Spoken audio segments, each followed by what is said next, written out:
খিচুড়ি এই কি বলছিস এই তো গাড়িতে বসে থাকতে থাকতে সবাই একটু বোর হয়ে গেছে বোরিং ফিল করছে তাই এরা খেলাধুলা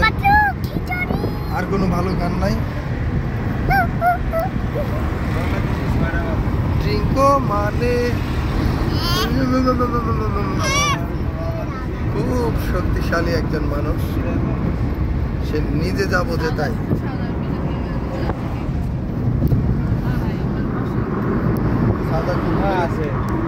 হয়ে গেছে তাই একবার দাঁড়াচ্ছে একবার বসছে কি করে বলবো আমরা প্রায় চলে এসেছি আর 5-7 মিনিট 10 মিনিট বাসায় পৌঁছে যাবো এই যে আরেকজন হ্যাঁ সাথে বাড়াবাড়ি চলছে গাড়ির মধ্যে